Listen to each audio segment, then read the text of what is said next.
Alright guys, kicking this off, just getting started here. Definitely going to play the call pretty often there. Definitely not pure check raising, I just rolled really high.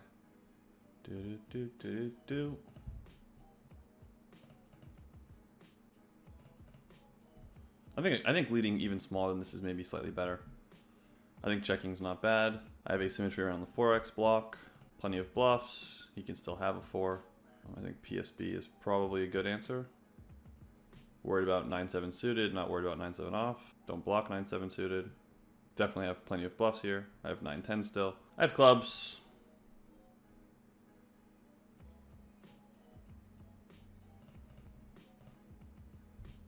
So here we opened ace-10 blind versus blind and just checked it all the way down to the river.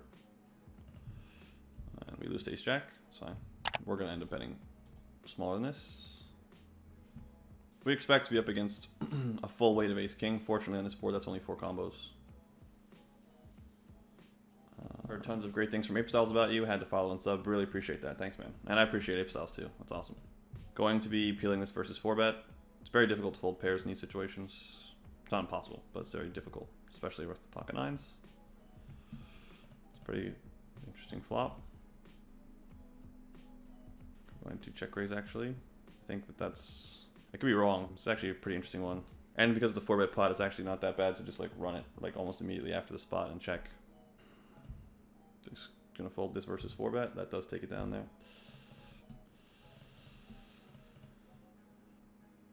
Can't fold. Kind of wish I could. Whenever you see these large bets, a lot of people just don't have the bluffs. They let their bluff to value ratios get out of whack and they just end up overweight strong hands. A lot of people don't do that for what it's worth, but a lot do for sure. Yeah, we're gonna go ahead and put another large bet out there. Although, you know, I'd rather do that with ace king. And here I'm gonna mix between call and fold. And here we're gonna overbet. Although, no, I'm just gonna check. So we did take it down with the jack 9 there against the king queen. And here we bet flop. Check check get called obviously. Check check turn. Not a lot of 9x in this range.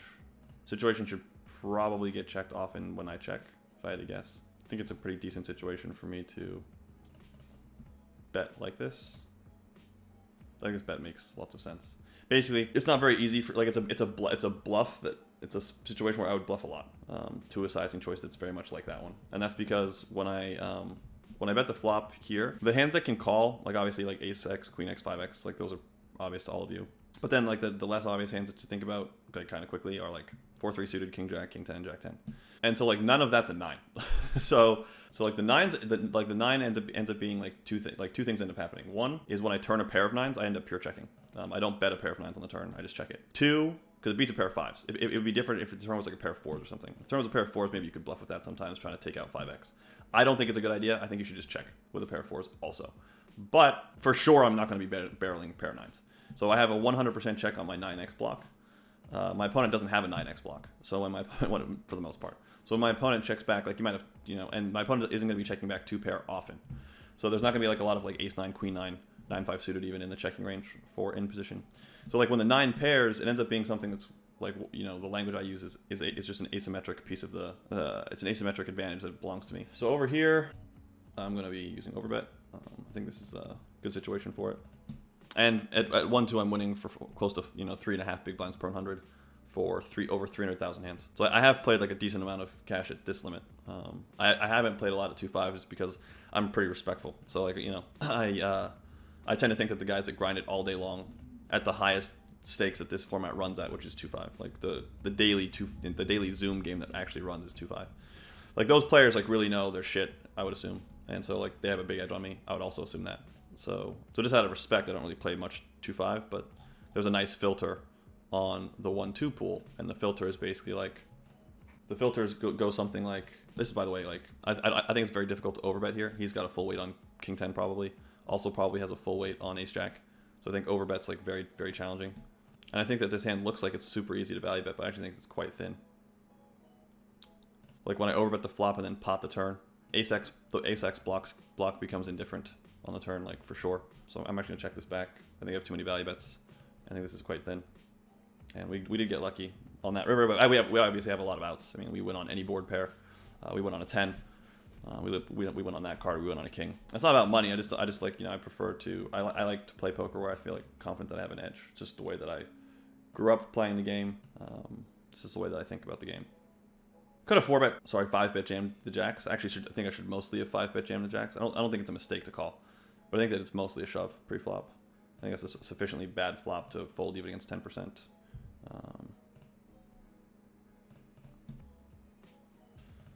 Don't mind blocking, like just because I think it's kind of interesting with like some parts of my range, but I don't think it's like particularly great or anything either. It's gonna be ace queen a lot, but you know, this is 0% fold here. So, all right, guys, I've got some pretty incredible news. We have brought all one-off videos on BBZPoker.com down to bundle level pricing. That means $10 a video. So the bundles have been so successful that we decided to rationalize the pricing of all of our video content to the same level as the bundles. So all BBZ Poker videos are now $10. You can get Ape Styles for $10. You can get me. You can get Lucky Fish. You can get Yargo. You can get Finton. You can get Spraggy. All for $10. I'll see you on BBZPoker.com. I do think I get to fold top pair against this bet size. Not all the time, but sometimes. Not this time. I rolled a 96. I think this hand's like not bad as like a 5-10% 3-bet or something. Gonna double float. I think this hand's a 0% fold now. Against that size. Interesting situation. It's gonna go 65%, I guess. It's actually tempting to check, to be honest.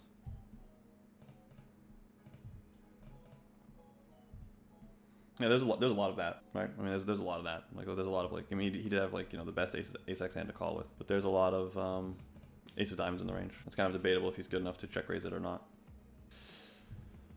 Here, I'm gonna just bet a little bit more often with the non-spade variety. I think bluff catch more with the spade variety.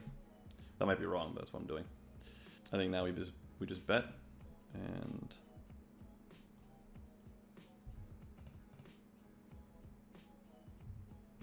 So I think that it's the interesting thing about the block there is the option to 3-bet. Like, it's about basically like trying to map like what way gets the most money in the middle with King X. And it felt like a situation where my opponent's not checking back the flop with like jacks or tens very often at all. And like I would have to get like some really far down hero calls for this to work, and then like some bluff 2-bets, and then I would want like, you know, to choose a size that like gets King 6 suited to reopen the action, which allows me to play to bet 3-bet, which I think is good with King Queen. But this is the worst. This is the only, like this king and ace king are like the two kings that I would think about blocking with. Gonna mix between bet and check. Rolled low.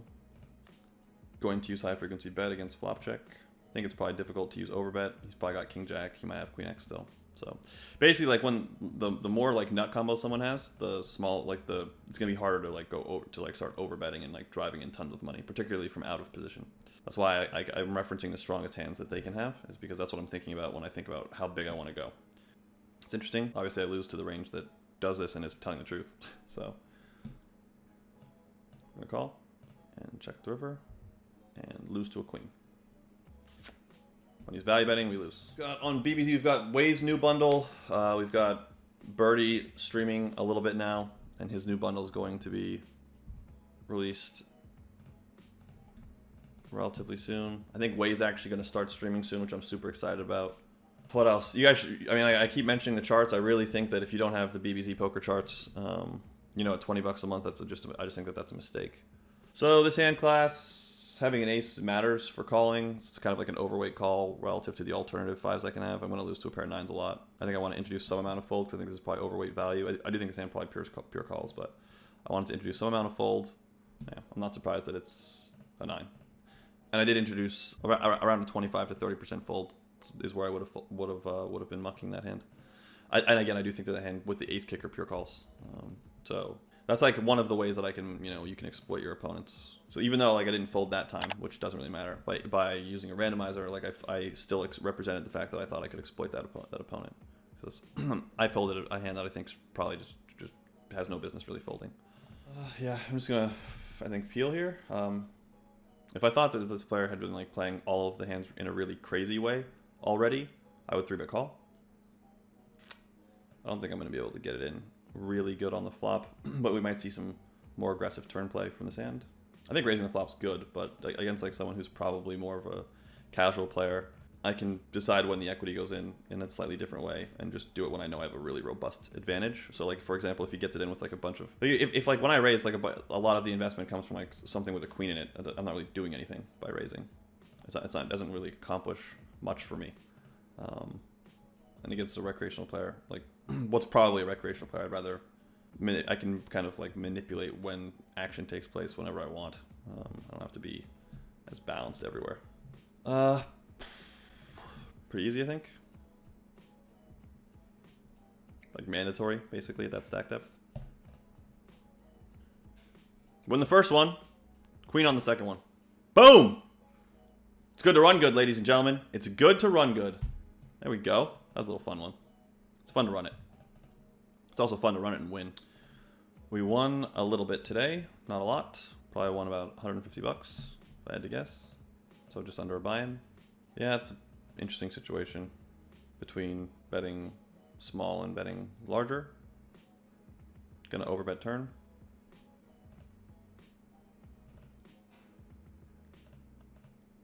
We actually won 191 bucks today so far. Plus this, which if you ask me to guess, I'm gonna guess this is going well. Ooh, it's a hell of a river, ladies and gentlemen. I think across this run out, we just drop it all in. Hope to get snapped by anything. I think we got the shoving river when it goes call. I think that's gonna be the play.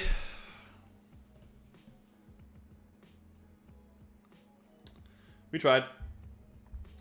That's as hard as you can try to get all the money. That is as hard as you can try to get all of it. It's pretty good. All right, guys. Thanks very much. I appreciate everybody hanging out with me today. Thanks, guys. Bye.